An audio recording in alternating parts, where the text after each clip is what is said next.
Hi, it's me, Ann LePan of Shooting Star Astrology. At the end of last year, I looked at the chart for 2020 and I saw that it was going to be a difficult and memorable year. However, I made the mistake of downplaying how bad it was going to be in my video for the prediction for the year. So here we go. There is a big, bad recession growing. Astrologically, it started in February when Jupiter conjuncted the star Rukbat. Back in 2016, I started studying the effects of Rukbat and what happens when a planet aspects it, because Pluto was the planet that was in conjunction, and permanent changes occurred, things that rocked our world. There was the terrorist attack in France and the Orlando nightclub shooting, and that Donald Trump was elected to the presidency of the United States.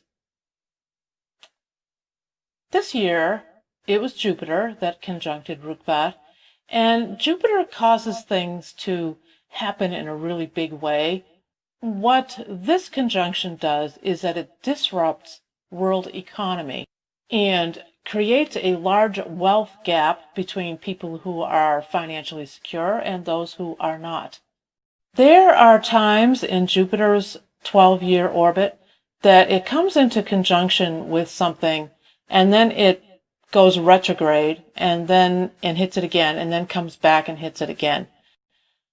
The last time that this happened, which is happening this year, but the last time it happened was in 2008. Now, what happens when a planet goes retrograde is it's going along in its orbit, and all of a sudden, like if you're watching the wheels of a train, they're going really fast and you know they're going forward, but all of a sudden they appear to be going backward. Retrograde is that sort of an optical illusion. So when a planet conjuncts a star multiple times or more than once, it is because it has gone forward and then gone retrograde and hit it again and then come back and hit it again, which is what happened in 2008 and what is happening this year. When a planet hits the star more than once, instead of just passing by and having it go, it increases and prolongs the effect. In 2008, Jupiter hit Rukbat 3 times and plunged the world into the global financial crisis, which ended up becoming the Great Recession. And though a lot of people lost their homes and jobs and became impoverished, some people became billionaires. The multiple hits of Jupiter to Rukbat only happened twice in the 20th century, both times early on. The first time was in 1913, when Europe was in a state of economic unrest leading up to World War I that happened the next year. In the United States, the gaps between the richer and poorer sectors of society became more apparent when Congress ratified the 16th Amendment, which imposed income tax.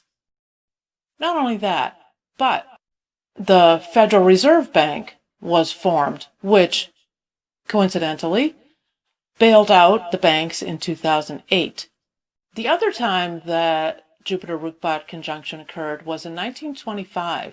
The decade of the 1920s was one of vigorous economic growth, but missteps in the government were made, causing a gap between the extraordinarily wealthy and the poor. For example, the ongoing swell of the housing market in Florida caused the bubble to burst, not unlike what happened in 2008. By the end of the 20s, the Great Depression began, and it lasted 10 years. 2020's first aspect of Jupiter-Rukbat happened in February, distressing the world's financial system, which started collapsing that month. Jupiter went along and then it went retrograde, and when beginning its forward motion, will approach Rukbat again at the end of August, and then it's going to stall there for the entire month of September. If history is any indication, this year's financial crisis will become much worse at that time. I suspect that this is going to cause extreme economic instability. After September, we are going to start taking the first steps to recovery. Remember that hope is the best of things. If you want to ask questions or comment, please do so. There's going to be another unusual astrological event that's going to take place in September that I'm going to do a video about shortly. It involves the retrograde planets. So if you want to subscribe to the YouTube channel, then you can do so and you won't miss that. Otherwise, go on Shooting Star Astrology and see that if you want to. There are also free daily horoscopes that you can download the Android app for. Thank you for watching.